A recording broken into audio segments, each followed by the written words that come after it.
اور امام اہل سنت کا ایک خاص وصف ہے، وہ عالم ہے، محدث ہے، فقیہ ہے، امیر المومنین فی الحدیث ہے، اپنے وقت کے ابو حنیفہ ثانی ہے۔ ان کا حال یہ ہے، ڈاکٹر اقبال نے ان کے فتاوی رضویہ کے خطبے کو پڑھا تو فتاوی رضویہ کے خطبے کو پڑھنے کے بعد انہوں نے کہا کہ میں مولانا احمد رضا کے بارے میں یہ کہتا ہوں، اگر وہ امام اعظم کے دور میں ہوتے تو امام اعظم اپنے اولین صف کے شاگردوں میں ان کو جگہ عطا فرماتے۔ آپ اندازہ کریں، لاہور کی سرزمین پر وہ عظیم دنیا کا مفکر جس نے جرمنی کی خاک چھانا، وہ یہ بات کرتا ہے۔ اس کے بعد اور بھی لوگوں نے، مولوی عبد الکریم پاریخ جو بالکل ماضی قریب کا بڑا عظیم مفسر گزرا ہے، انہوں نے لکھا اپنے مقالے کے اندر کہ کنز الایمان میں بعض آیتوں کا ترجمہ مولانا احمد رضا صاحب نے، انہوں نے مولانا احمد رضا لکھا،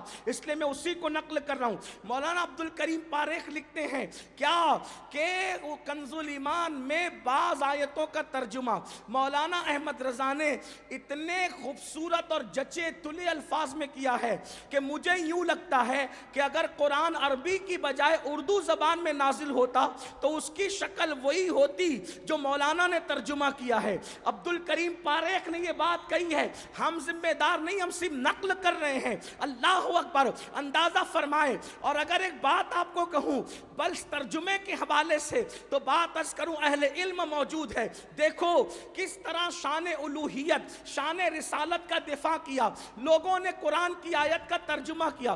ترجمے بہت ہیں، ہم یہ نہیں کہتے سب غلط ہے، لیکن یہ ضرور کہیں گے صحیح ترین ترجمہ کنز الایمان اردو زبان کا آیت قرآن کی، مکرو و مکر اللہ واللہ خیر الماکرین، کسی نے ترجمہ کیا اور انہوں نے مکر کیا تو اللہ نے بھی ان کے ساتھ مکر کیا اور اللہ بہت بڑا مکر کرنے والا ہے۔ پھر اس کے بعد کسی نے ترجمہ کیا اور انہوں نے مکر کیا تو اللہ نے بھی ان کے ساتھ چال چلی اور اللہ بہت بڑی چال چلنے والا ہے۔ اللہ کو چال باز لکھا، اللہ کو مکر کرنے والا لکھا، لیکن جب امام احمد رضا کی باری آئی تو میرے امام نے اسی آیت کا ترجمہ کس طرح کیا، فرماتے ہیں اللہ اکبر، اور انہوں نے مکر کیا اور کافروں نے مکر کیا تو اللہ نے ان کے ساتھ خفیہ تدبیر فرمائی اور اللہ خفیہ تدبیر فرمانے والا ہے۔ اندازہ فرمائے کیا خوبصورت انداز ترجمے کا، جو اردو جانتے علم رکھتے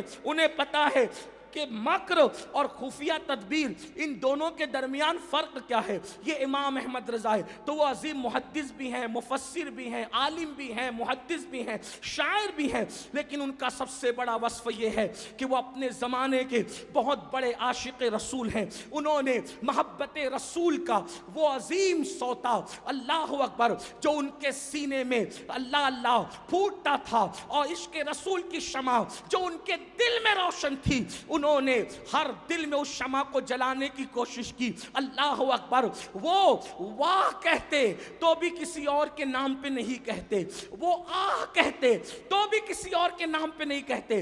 آپ نے سنا ہوگا کوئی بات اچھی لگے یا آدمی خوش ہو تو خوشی میں واہ واہ کرتا ہے اور غم میں آہ آہ کرتا ہے۔ کیا غیور تھا وہ عشق رسول کے حوالے سے جسے احمد رضا کہتے ہیں، وہ واہ واہ بھی کرتا خوشی میں تو کسی اور کے نام پر نہیں، جب خوش ہو کے واہ کرتا تو بھی جس کے صدقے میں خوشی ملی ہے وہی گنبد خضرا کا مکی یاد آتا اور وہ واہ بھی کرتا تو یوں کہتا ہے واہ کیا جود و کرم ہے شہ بطحا تیرا، نہیں سنتا ہی نہیں مانگنے والا تیرا۔ اللہ، نعرہ تکبیر، نعرہ رسالت، سبحان اور اللہ۔ جب وہ غموں میں آہ کرتا آہ تو اس کی آہیں بھی محبوب کے نام ہوتی اور یوں کہتا اے شافع امم شہ ذی جال خبر، للہ لے خبر میری، للہ لے خبر۔ سبحان اللہ، سبحان اللہ۔ غم ہو گئے بے شمار آقا، بندہ تیرے نثار آقا، ٹوٹی جاتی ہے پیٹ میری، للہ یہ بوجھ اتار آقا۔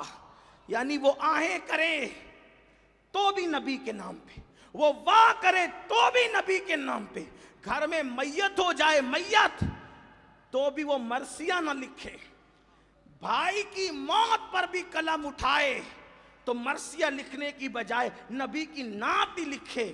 اور کیا بڑے مزے میں نعت لکھتے ہیں، کہتے ہیں اور بڑے خوبصورت لب و لہجے میں کہتے ہیں کہ آنکھیں رو رو کے سجانے والے، جانے والے نہیں آنے والے، وہی دھوم ان کی ہے ماشاء اللہ، مٹ گئے آپ مٹانے والے، حسن تیرا سا نہ دیکھا نہ سنا، کہتے ہیں اگلے زمانے والے، جگمگا اٹھی میری گور کی خاک تیرے قربان چمکنے والے، اور مکتے میں کہتے ہیں کیوں رضا آج گلی سونی ہے، اٹھ میرے دھوم مچانے والے۔ سبحان اللہ، گھر کی میت پر بھی نبی یاد آتے ہیں، شادیوں کے موقع پہ بھی نبی یاد آتے ہیں۔ حد تو یہ ہے وہ ایسا کشتہ عشق رسول تھا کہ لوگ کعبہ دیکھتے ہیں تو کعبہ دیکھ کر لوگوں کو خلیل اللہ اور ذبیح اللہ کی محنتیں یاد آتی ہے، مگر کیا وہ فنا فی الرسول تھا؟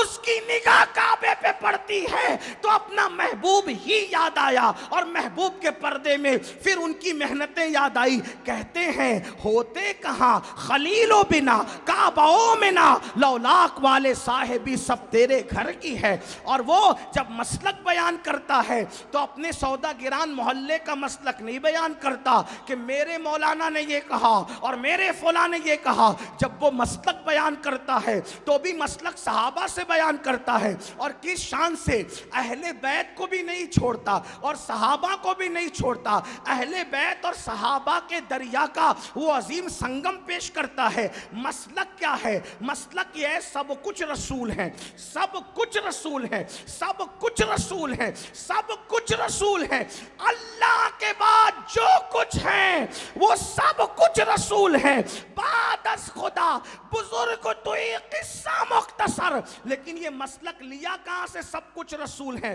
کہاں نماز بعد میں، روزہ بعد میں، حج بعد میں، تلاوت بعد میں، اور جان بعد میں، اولاد بعد میں، پہلے نمبر پر کون؟ سب کچھ رسول ہیں۔ کہاں سے لیا؟ تو مسلک دیکھو کہاں سے لاتے ہیں، کہتے ہیں مولا علی نے واری تیری نیند پر نماز، وہ بھی اثر جو سب سے اعلیٰ خطر کی ہے، صدیق بلکہ غار میں جان ان پہ دے چکے، اور حفظ جان تو جان فروز و غرر کی ہے، اور تو نے ان کو جان انہیں پھیر دی نماز، اور تو نے ان کو جان انہیں پھیر دی نماز، پر وہ تو کر چکے تھے جو کرنی بشر کی ہے۔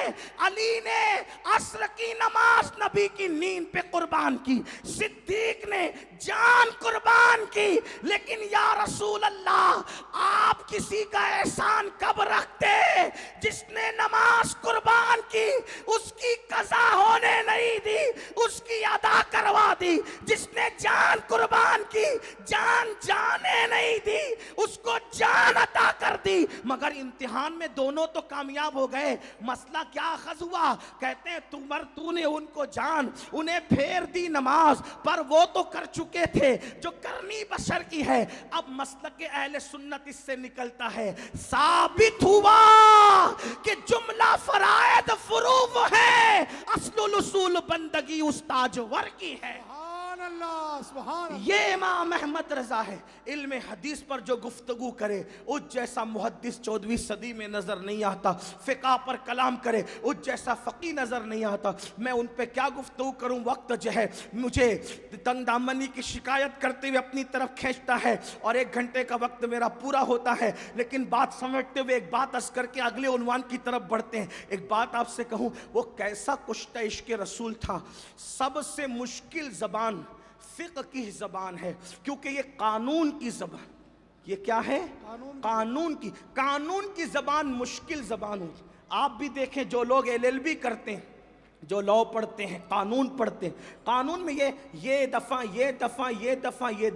قانون کی کتابوں میں کیا گل و بلبل کی بات لکھی ہوتی ہے؟ عشق و محبت کی بات لکھی ہوتی ہے؟ لیلا مجنو کی بات لکھی ہوتی ہے؟ پوری بار شریعت اٹھا کر کے پڑھ لیں، یہ ہوگا تو نماز فاسد ہو گئی، یہ ہوا تو ایسا ہوا، یہ ہوا تو ایسا ہوا. اسی طرح در مختار اٹھا کر دیکھ لیں، رد المختار اٹھا کر دیکھ لیں، عالمگیری اٹھا کر دیکھ لیں. آپ جس کو بھی فقہ کی کتاب آپ اٹھا کر کے دیکھیں تو آپ کو پتہ چلے گا کہ وہ بڑی خشک زبان ہے. لیکن 14ویں صدی کا جو مجدد ہے جسے دنیا امام عشق و محبت کہتی ہے، اس نے قانون کی زبان میں فقہ کی زمین پر بھی عشق و محبت کے پودے کی شان سے لگائے. جیسے مثال کے طور پر ایک سوال ہے، سوال تو ظاہر سی بات ہے کہ سوال تو قانون ہی پوچھ رہا ہے. سوال کیا ہے؟ سوال یہ پوچھا گیا ہے، یہ بتایا جائے کہ پانیوں میں سب سے افضل ترین پانی کون سا ہے؟ پانیوں میں سب سے افضل ترین پانی کون سا ہے؟ تو اب کسی نے کہا زمزم ہے، کسی نے کہا کوثر ہے، کسی نے کچھ، کسی نے کچھ، کسی نے کچھ. لیکن عاشق کی نظر محبوب پر رہتی ہے. میں یہ نہیں کہتا جنہوں نے لکھا وہ عاشق نہیں تھے، مفہوم مخالف مراد نہیں لینا چاہیے آپ کو. چونکہ عنوان آج یہ ہے تو بات یہی کی جائے گی، یہ بات آپ کو خیال رکھنا چاہیے. اللہ اکبر. تو کسی نے زمزم کا، کسی نے کوثر کا، کسی نے سلسبیل کا، کسی نے کچھ، کسی نے کچھ. لیکن میرے امام کی باری آئی تو امام کہتے ہیں پانیوں میں سب سے افضل ترین پانی وہ تھا جو مصطفیٰ جان رحمت کی انگلیوں سے نکلا تھا. زمزم تو ملنے والوں کو مل جائے گا، کوثر بھی ملنے والوں کو مل جائے گا، مگر قربان جائیں وہ کتنے خوش نصیب تھے میرے نبی کے یار جن کو نبی کی انگلیوں سے پانی کے چشمے ملے، اور جنہوں نے پیا، نہایا، وضو کیا. افسوس اب وہ مقدر کہاں سے لائیں؟ وہ مقدر کہاں سے لائیں؟ تو سب سے افضل ترین پانی کون سا؟ جو رسول اللہ کی انگلیوں سے نکلے. اس سے شان بھی میرے نبی کی پتہ چلی.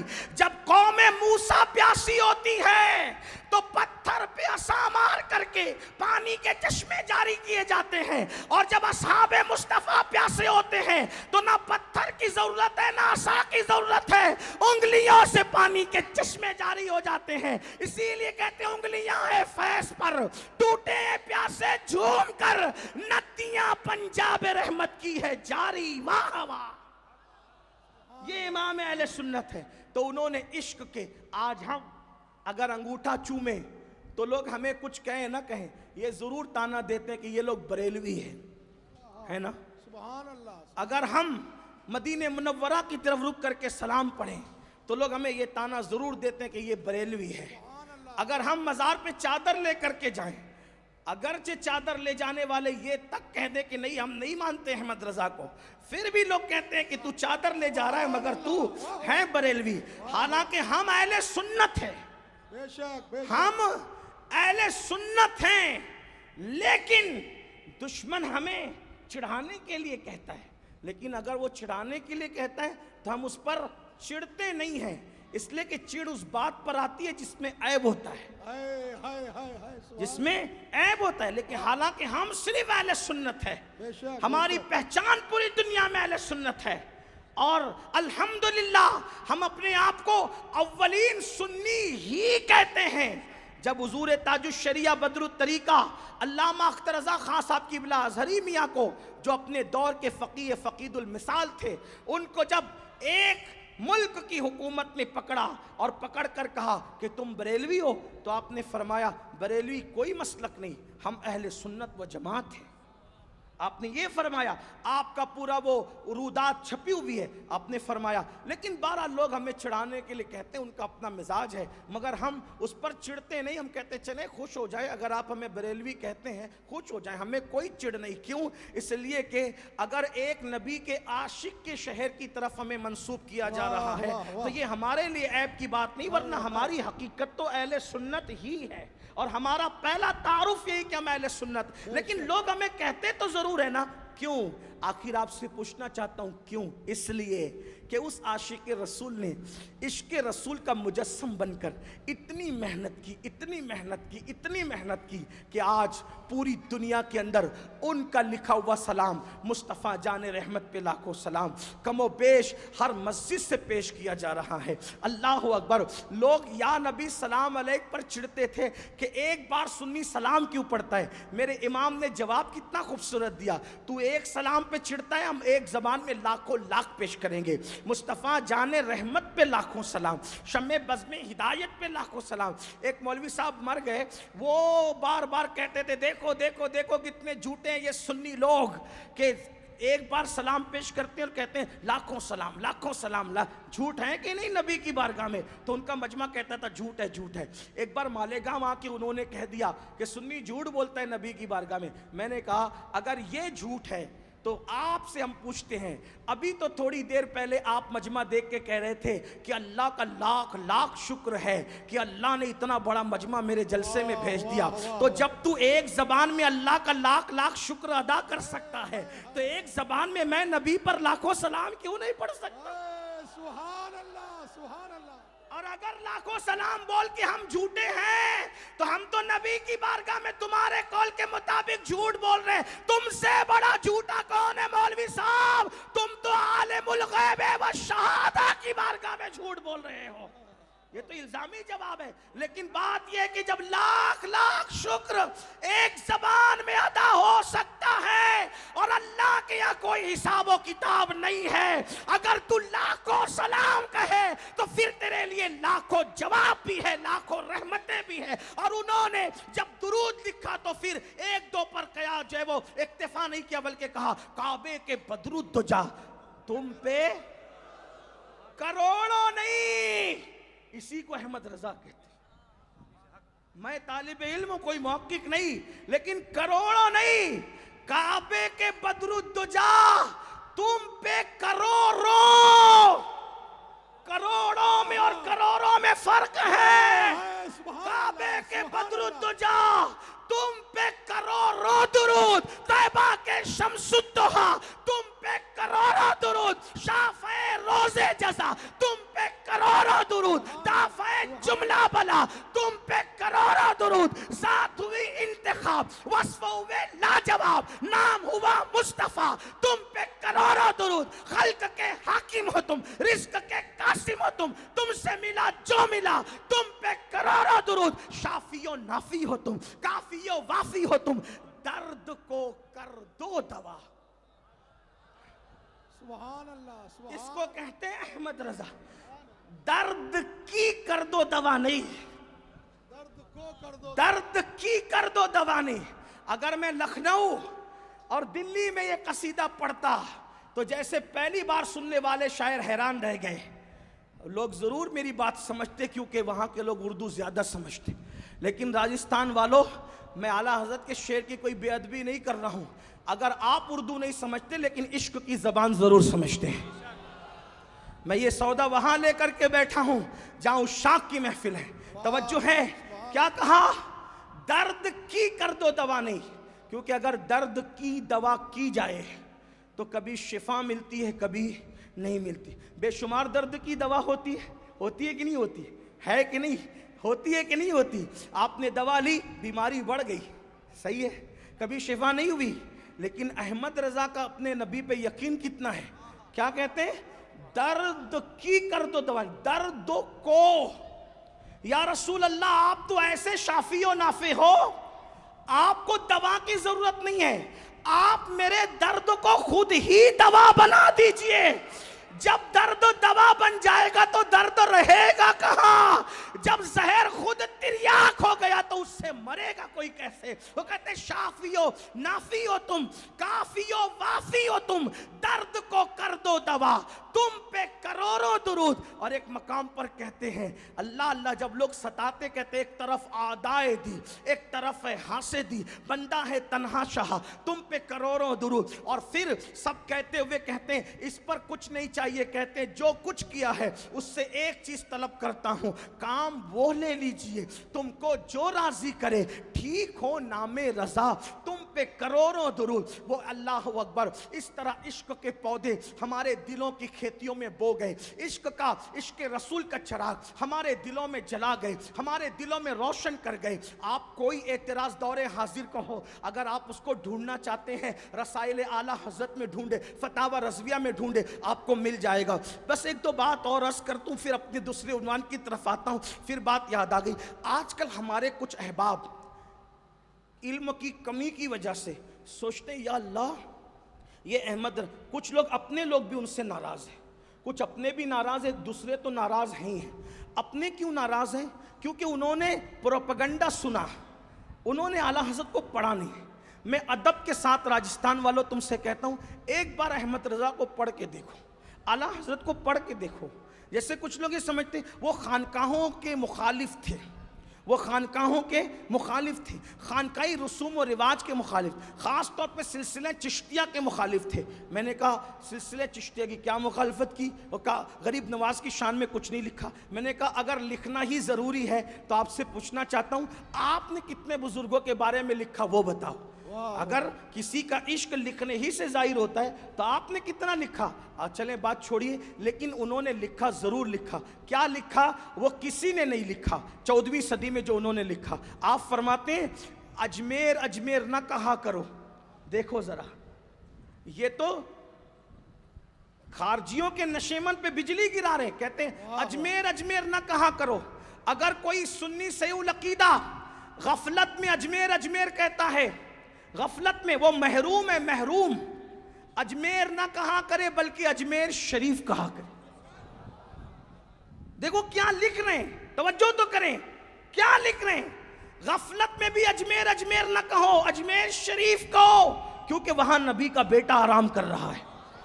سبحان اللہ، سبحان اور اگر کوئی غریب نواز کے بغض میں اجمیر اجمیر کہتا ہے، اجمیر شریف نہیں کہتا، فرمایا وہ بد مذہب ہے۔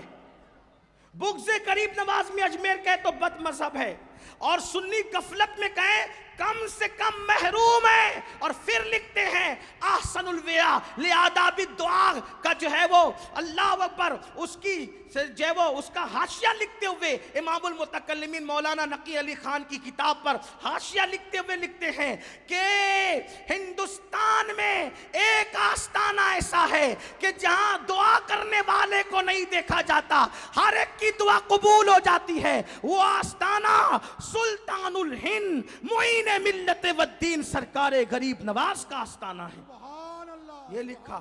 اور کچھ لوگ کہتے ہیں امام اہل سنت امام احمد رضا تو قائل نہیں تھے محفل سما کے۔ کچھ لوگ سما پر آ کر کے پھر رکتے ہیں، کہتے ہیں وہ تو قائل نہیں تھے۔ ہم نے کہا ان کا رسالہ سما اٹھا کر دیکھو، جس کتاب کی انہوں نے تائید کی ہے سب سنابل شریف، اس میں سما کے آداب، اس میں سما کے آلات، اس میں سما کے معاملات لکھے ہوئے ہیں۔ اور اس کے بعد آپ نے بھی فرمایا اہل کے لیے جائز ہے، اہل کے لیے جائز ہے، نا اہل کے لیے جائز نہیں۔ نمبر 2، پھر سما ویسی کی جائے جیسے بزرگان چشت کرتے تھے، جیسے بختیار کاکی نے کیا، محبوب الہی نے کیا، بندہ نواز گیسو دراز نے کیا، ویسی کرو۔ ہم عامل بھی ہیں، قائل بھی ہیں۔ لوگ کہتے ہیں نہیں وہ وجد کے قائل نہیں تھے۔ ہم نے کہا کس نے کہہ دیا؟ اور تو محفل میں وجد کی بات کرتا ہے، وہ تو ایسا ملنگ تھا کہ وہ تو پلسرات پر بھی وجد کی بات کرتا ہے۔ کہتے ہیں رضا پل سے آپ وجد کرتے گزریے، رضا پل سے آپ وجد کرتے گزریے کہ ہے رب سلم صدائے محمد۔ صلی اللہ تعالیٰ علیہ وسلم۔ انہوں نے کیا بات کی ہے؟ ہم نے ان کو پڑھا نہیں۔ انہوں نے سائنسی علوم پر کتابیں لکھی، انہوں نے آواز پر، علم صوتیات پر کتابیں لکھی، لیکن ان کی عادت یہ تھی جہاں انہوں نے بہت ساری باتیں لکھی بدعقیدوں کے رد میں، وہیں اپنوں کی اصلاح کی بھی کچھ باتیں کی۔ لیکن بات یہ ہے ہم سنیوں کی عادت کیا بن گئی؟ میٹھا میٹھا ہپ ہپ، کڑوا کڑوا تھو تھو، با مسلمہ اللہ اللہ، با برہمن رام رام۔ یہ آج لوگوں کی عادت پڑ گئی ہے۔ کیا ہو گیا ہے؟ معاذ اللہ، جو چیزیں اچھی لگے گی وہ لے لیں گے۔ ہاں چادر پہ دلیل پیش کی، چلو چڑھا دیں گے۔ پھول پہ دلیل پیش کی، چلو چڑھا دیں گے۔ اسی طرح میلاد پہ دلیل پیش کی، چلو کر لیں گے۔ میلاد النبی پر جھنڈیاں لگا لیں گے، جلوس نکال لیں گے، ساری چیزیں کرتے ہیں۔ لیکن جب آپ نے اصلاح معاشرہ کرتے ہوئے ارشاد فرمایا کہ میت کے موقع پر خوشی کی طرح شادی کرنا، اس کی اسلام اجازت نہیں دیتا۔ میت کے نام پر جو کھانا کھایا جائے، اللہ اللہ اکبر. اغنیا جو میت کے نام پر کھانا کھاتے ہیں اس سے دل کی سیاہی کی طرف آپ نے اشارہ فرمایا. اسی طرح سے آپ نے مزید یہ باتیں فرمائی. آج کل لوگ جو اپنے مشائخ کو پیروں کو سجدہ کرتے ہیں, اللہ کے سوا کسی کو سجدہ کرنے کی اجازت نہیں ہے. جب یہ باتیں آتی ہے پھر لوگوں کو تکلیف ہوتی ہے. لوگوں کو تکلیف کیوں ہوتی؟ کہا کہ نہیں اب یہ بات تو نہیں ہے, ہم تو نہیں مانیں گے. ہم نے کہا مشائخ چشت کا حوالہ دے کر کے لوگ یہ بات کرتے ہیں کہ ان کے ہاں تو سجدہ ہوتا تھا. ہم نے کہا اللہ کی عزت کی قسم, ہمارے مشائخ چشت جتنا شریعت کے پابند تھے اتنا کون پابند ہو سکتا آج کے دور میں؟ وہاں زمین بوسی ہوتی تھی, سجدہ نہیں ہوتا تھا. اور زمین بوسی اور سجدے میں فرق ہے. ایک بات بتاؤں, ان کے بیٹے نے یہ بات فرمائی ہے, ان کے شہزادے دوسرے جانشین ان کے حضور مفتی اعظم ہمارے دادا مرشد کہتے ہیں سنگے درے جانا پر کرتا ہوں جبھی سائی, سجدہ نہ سمجھ نجدی سر دیتا ہوں نذرانہ. تو جبھی سائی کرنا, زمین بوسی کرنا الگ بات ہے, قدم بوسی کرنا الگ بات ہے, اور سجدہ کرنا الگ بات ہے. جب رسول اللہ کو سجدہ کرنے کی اجازت نہیں ہے تو پھر کس کو سجدہ کرنے کی اجازت ہو سکتی ہے؟ انہوں نے اب الزبدۃ الزکیہ یہ کتاب سجدہ تعظیمی کی حرمت پہ لکھ کر امت پر عظیم احسان کیا. اہل سنت و جماعت کا انہوں نے عظیم دفاع فرمایا کہ ہم پہ جو الزام لگایا جاتا ہے ہم قبروں کو سجدہ کرتے ہیں, پیروں کو سجدہ کرتے ہیں, یہ الزام ہے. ہمارے یہاں اللہ کے سوا کسی کو سجدہ کرنے کی اجازت نہیں. واللہ جب ہم اپنے نبی کو سجدہ کرنا جائز نہیں سمجھتے, وہ کہتے پیش نظر وہ نوبہار, سجدے کو دل ہے بے قرار, روکیے سر کو روکیے. ہاں یہی امتحان ہے. انہوں نے سجدہ کرنے کی اجازت نہیں دی. انہوں نے ماہ محرم کے موقع پہ جو لوگ ڈھول پیٹتے ہیں, ماہ محرم کے موقع پہ جو خرافات کرتے ہیں, عرس کے موقع پر جو گانجا چرس بھنگ یہ سب چیزیں کی جاتی ہے, اس پر انہوں نے روک لگائی. جو حرام ہے حرام ہے, جو حلال ہے حلال ہے. جو حلال تھا اس کو دلیل کی زبان عطا کی, اور جو حرام تھا اپنے بیگانے کی پرواہ کیے بغیر ان کا قلم چلا تو انہوں نے رد و بدعات و منکرات کر کے امت پر, اہل سنت پر عظیم احسان فرمایا.